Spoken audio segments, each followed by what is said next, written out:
Welcome to the Madix Prep Point. Don't forget to like and subscribe, and to get more such videos and material, you can contact us at this number mentioned over here, 032655900305. Today we'll have a look at some of the most important MCQs from MDCAT GSMU 2017 from the physics portion. So let's get started. Here we are with the first MCQs.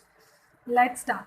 इसमें क्या कहते हैं कि 500 centimetre cube of a gas, 500 centimetre cube क्या है, हमें इसकी unit से भी पता लग रहा होता है, ठीक है, कि ये क्या चीज़ है. Of course centimetre cube is unit of the volume. तो यहाँ पे हम क्या करेंगे, इससे एज वॉल्यूम ले लेंगे. Having a pressure of 760 mm of Hg. So of course it's the value of pressure. आगे वो क्या कहते हैं, is compressed into a volume of 300 centimetre cube. Its volume decreases from 500 centimeter cube to 300 centimeter cube. तो यहाँ पे हमारे पास दो वॉल्यूम्स हैं, एक हमारे पास वॉल्यूम 1 है, एक हमारे पास वॉल्यूम 2 है. ठीक हो गया. जो वॉल्यूम 1 का प्रेशर था वो था P1, और जो V2 है इसके अकॉर्डिंगली उन्होंने हमसे पूछा है कि प्रेशर क्या होगा. ऑफ कोर्स हमें mmHg में ही बताना है. One more thing to be noted over here, उन्होंने यहाँ पे बताया कि जो टेम्परेचर है वो कांस्टेंट ही रहेगा इस सारे प्रोसेस में. तो ये ऑप्शंस हैं. Let's see how can we find out the correct option.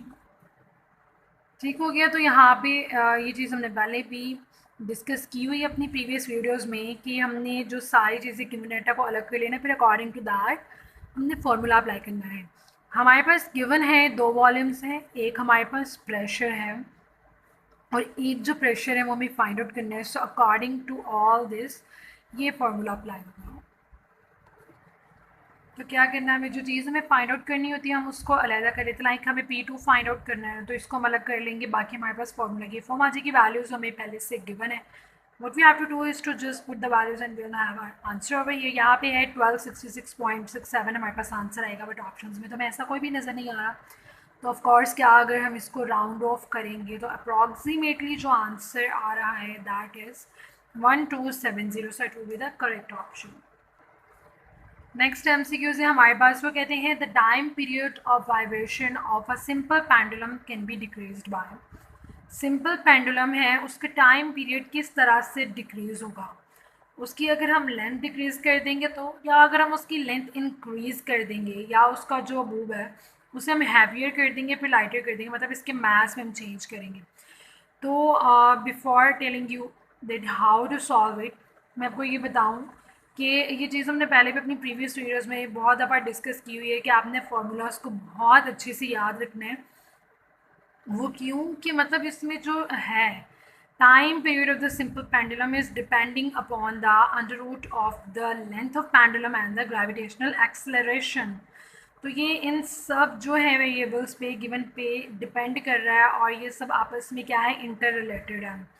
इनको चेंज करने से इस पे इफ़ेक्ट आएगा. और जो चीज़ लाइक यहाँ पे जिस तरह मैथ्स के बारे में उन्होंने कहा है, तो ये वाले जो दो ऑप्शंस हैं ये तो सबसे पहले ही एक्सक्लूड हो गए ना, क्योंकि मैथ्स का तो यहाँ पे कोई लेना देना है ही नहीं, इसका कोई भी इफेक्ट नहीं है क्योंकि ये हमारे फॉर्मूला में मेंशन नहीं है.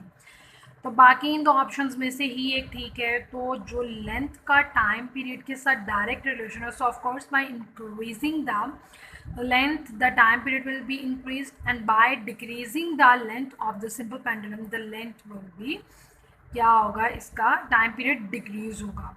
उन्होंने क्या कहा था, मतलब यही पूछा ना कि टाइम पीरियड कैसे डिक्रीज होगा. तो टाइम पीरियड लेंथ के डायरेक्टली प्रोपोर्शनल है.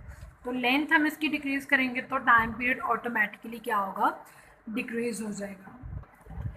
नेक्स्ट हमारे पास आ जाता है dash is also known as the anti electrons. It's very simple MCQs but a little bit conceptual and tricky one as well.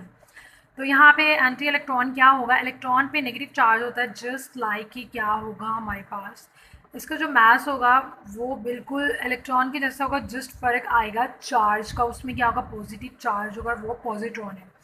Same mass होता है इसका as that of the electron, लेकिन इसका जो चार्ज होता है वो ऑपोजिट होता है. इलेक्ट्रॉन पे नेगेटिव चार्ज होता है और पॉजिट्रॉन पे पॉजिटिव चार्ज होता है, इसीलिए हम इसे एंटी इलेक्ट्रॉन भी कहते हैं. जबकि जो फोटोन है वो मासलेस पार्टिकल है, न्यूट्रल है, और क्या करते हैं, इलेक्ट्रोमैग्नेटिक एनर्जी को कैरी करते हैं. तो ये तो नहीं होगा ना ऑफ कोर्स. जो प्रोटॉन है ये positively charge, opposite charge the electron है, लेकिन इसका जो mass है that is different as compared to that of mass of electrons, so it is also neglected. Nucleon of course are is present in the nucleus. It can be either proton or neutron. Proton होगा तो positive charge होगा, neutron होगा तो negative charge होगा, तो like positron ही हमारा correct option है। फिर हमारे पास आ जाता है नेक्स्ट एमसीक्यू, उसमें वो कहते हैं which unit express the work per unit charge. ये चीज़ आपने बहुत अच्छे से याद रखनी है। एक जो यूनिट है ना डिफरेंट, उसकी लाइक आपने डिफरेंट फॉर्म्स भी याद रखनी है, एक चीज़ के डिफरेंट यूनिट्स याद रखना, और ये भी आपने याद रखना है कि ये जो डिफरेंट यूनिट्स हैं like joule per coulomb is also known as the word, इस तरह की जो फॉर्म आपने वो भी याद रखनी है कि अगर हम इसको कॉन्ट्रैक्ट कर देंगे तो इसका क्या फॉर्म आएगी, और अगर हम इसको एक्सपैंड कर देंगे, ओपन कर देंगे तो इसका क्या यूनिट बनेगा।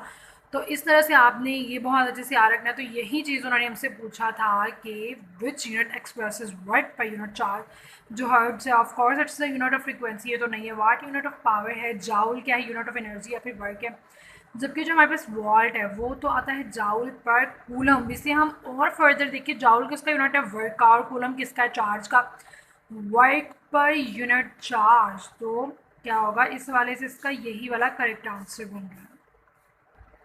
That was all about today. I hope you find it very helpful. Thank you so much.